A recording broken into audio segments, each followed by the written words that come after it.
We are ready to begin with our coaches portion of this afternoon's festivities. Our first coach is Nebraska's Scott Frost.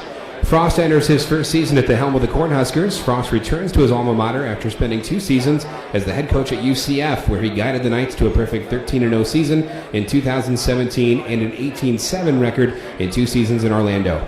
Under Frost's guidance, the Knights ended last season with a number 6 ranking in the AP poll, a conference championship, and a Peach Bowl victory. This season, Nebraska returns 15 starters from last season's team. We'll have Coach make an opening statement and then take questions. Hello. I'm just excited to be back in Nebraska. Being a head football coach is rewarding. Being a football coach is rewarding because of the time you get to spend with young men and the things that you get to try to pour into them. It's even more special to do it around people you care about in the place you're from and at your alma mater. Nebraska historically belongs in the upper echelon of college football. Hasn't really been accomplishing things to that degree for a while. Certainly not to the degree that the people in Nebraska and the people of the university want it to. I'm just excited to start the process of getting Nebraska back where it belongs, making it competitive and trying to compete for championships. Thrilled to be doing it at home around an unbelievable group of people. Can't wait to get the season kicked off. All right, with that, we'll take questions. If you have a question, please raise your hand, and we'll get our mic holders right over to you.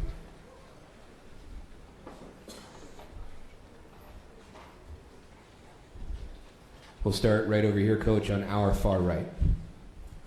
Hey, Scott. Teddy Greenstein from the Chicago Tribune. When you were weighing whether to take the job, what factors did you consider? We've got an unbelievable coaching staff that I brought with me from UCF. The decision wasn't just mine. The decision that I was going to make was going to affect a lot of people. It was going to affect all the coaches, all their families, all their kids, my family. So it was a decision that we all came to consensus on. Nebraska's a place with unbelievable tradition, with great people, with all the resources we need to be a winner. And a place where they're going to allow us to do things the right way and try to build a program for the long haul, and we're going to have the time to do it that way. All those things made Nebraska really attractive, and as tough as a decision it was to leave our kids down in Florida, I think we made the right decision. We'll take our next question, Coach, all the way in the back of the room, just to the right of the aisle, once the mic gets over there.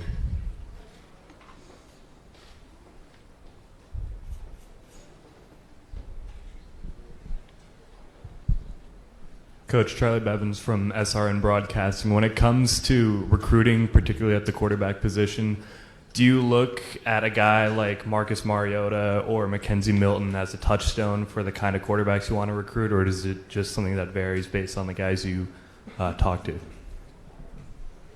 I think we've done a great job by identifying quarterbacks in our offense and developing quarterbacks in our offense. I'm kind of proud of that track record.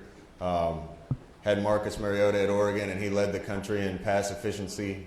The next year, Vernon Adams led the country in pass efficiency. Last year, Mackenzie Milton was second only to Baker Mayfield. I think the things that our offense can do to highlight a quarterback and to develop a quarterback make our offense as attractive offense as there is in the country for a quarterback. That being said, Marcus had 3 offers coming out of high school, and Vernon had none, and Mackenzie had 3. They weren't 5-star kids, but they had the right stuff. I think our quarterback coach and our staff do a great job of identifying that and putting them in situations where they can win. The number one trait that a quarterback in our offense has to have is he has to be a fast blinker. He has to be able to process information really quickly and be a step ahead of the game. And all the guys that we've had that have excelled have had that trait. We'll take our next question. We'll be right here on the right side of the room toward the middle.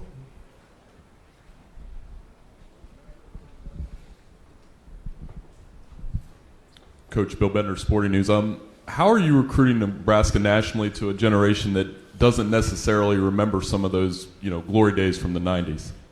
Yeah, it's been interesting. First of all, the reception that our coaches have gotten on the road has been even better than I expected. The kids are really drawn to us, and I've been really pleased with how kids are responding to us as a program and as a coaching staff. But when I sit in my office with recruits in this first recruiting cycle, the parents all remember Nebraska as Nebraska. A lot of the kids don't remember that. It's our job to change that. It's our job to make sure that the new generation remembers Nebraska for what it is and what it should be. And we're in the process of making sure that the kids that we're going to recruit going forward see Nebraska as one of the top programs in the country. Coach, I believe our next question is all the way in the back on the left of the room. Coach, Jason Jorgensen from KRVN Radio in Lexington. What's the number one thing? What's the top thing you have to get accomplished this year?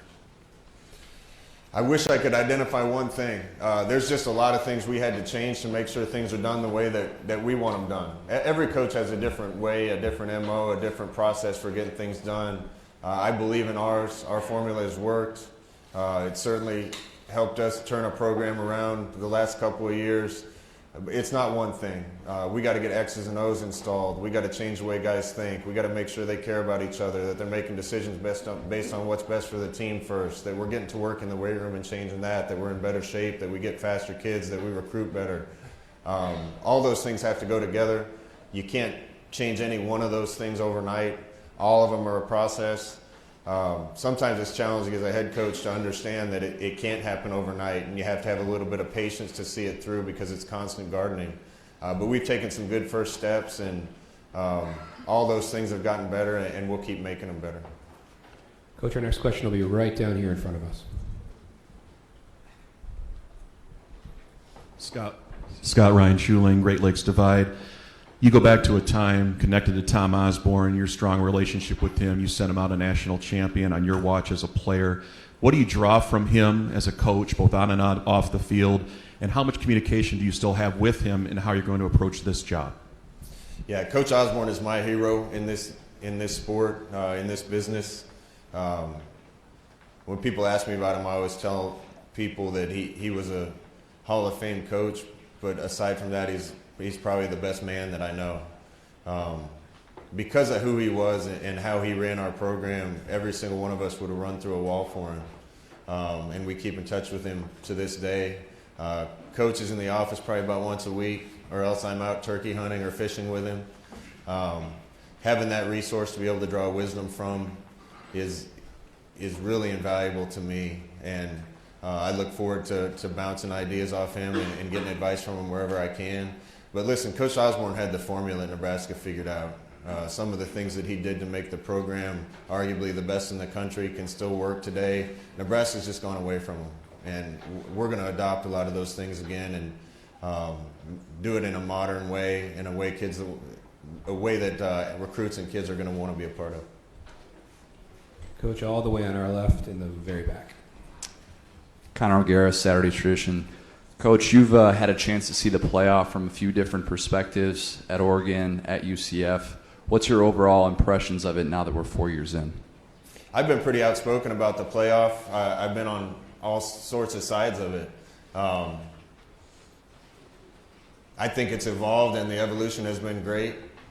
Growing up, it was strictly bowl games and teams couldn't play each other. And even my senior year of college at Nebraska, every team was in a bowl alliance except the Big Ten and Pac-10 that were still locked into the Rose Bowl. We were undefeated and Michigan was undefeated. We couldn't play each other. Obviously that changed and the BCS happened and the best two teams in the country got to play. I think that was an improvement. Getting it to 4 teams is an improvement. But it's hard to look at last year's college football season and not feel like an 18 playoff is where we should go, and that'll always be my opinion. I think it should be the 5 conference champions and 3 at-large teams. That would give a surprise conference champion that plays well at the end of the season a shot. It might give a team like we had at UCF last year a shot. I think you could start that playoff earlier in December, not have to make the semifinal like a bowl experience. That would allow the season to end about the same time that it does with the national championship game. I don't think it takes away from the regular season and the importance of those games. And as great as the evolution of that playoff has been, I'm always going to be an advocate for 8 teams. Coach, we'll take our next 2 questions from the right side of the room, starting here in the 3rd row. Hey, Scott. It's Steve Greenberg from the Chicago Sun-Times. You've mentioned a couple of times here today that Nebraska somewhere along the way stopped being quite what it was when you played there. Have you dissected why? Is it simply a matter of recruiting? What goes beyond that or deeper than that? Can you be specific? Yeah, I've said this a bunch locally in Nebraska. I think a different formula works at every school. The formula that we use at Oregon might not work at Texas A&M, and the formula that Alabama uses probably wouldn't work at Vanderbilt. You got to figure out that formula. Coach Osborne had the formula figured out. Nebraska stood for a lot of things when it was great. It was a organization of integrity and character, unity across the whole state.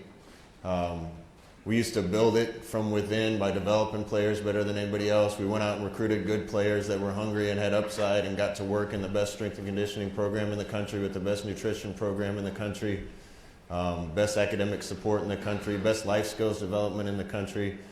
Went out and got a bunch of walk-ons from Nebraska and from the Midwest that were hungry, that put into the same type of program and developed them too. And by the time they were sophomores, juniors, and seniors, they were contributing.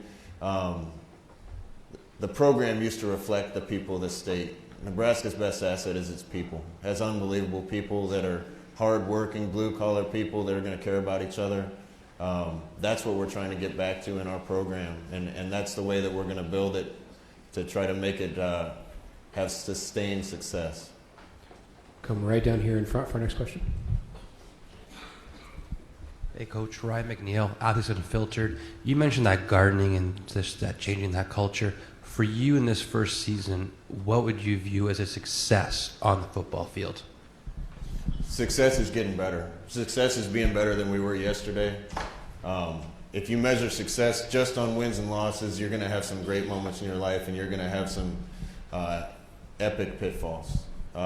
Day by day, we're going to get better and better. Whatever challenges in front of us on a daily basis, we're going to do our best to beat it, to conquer it, to overcome it, and we're going to put our head on the pillow and get up and do the same thing the next day. Results take care of themselves if you're better every single time you go out to practice, if you're better every single time you go out to play a game. That's success to me. Time for one final question, Coach. It'll be all the way on the left. Coach Crowley Sullivan, Spartans Wire. You've spoken a little bit about Coach Osborne's formula. Part of that formula certainly included a legendary rivalry with Oklahoma. Since Nebraska has joined the Big Ten, it doesn't seem as though, with all due respect to the Iowa series, that Nebraska has really keyed in on a team across the conference that game every year it is circled and everybody in the state of Nebraska is unified for that game.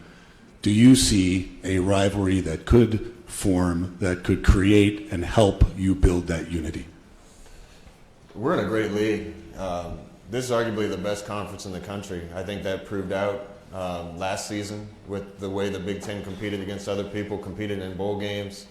Nebraska's had historic rivalries, but part of the reason that they might not have been as strong recently is Nebraska hasn't been what it should be. If you look at, so you mentioned Oklahoma, if you look at some of the great programs in college football, to me they have their glory days and their golden era, and almost every single one of them has gone through a rough patch afterwards. And then they get the right people back in place and get moving in the right direction, and they become what they should be again. Oklahoma's an example of that. When I was at Nebraska, they weren't very good. With the Switzer years they were. I grew up with that. Then they got Stoops and the guys back, and Oklahoma became Oklahoma again. Rivalries are going to come when we're playing the way we should, and I think the people are back at Nebraska who are going to make it what it should be in the pantheon of college football again. Thank you very much, Coach. Appreciate it. We'll have a brief 1-minute break.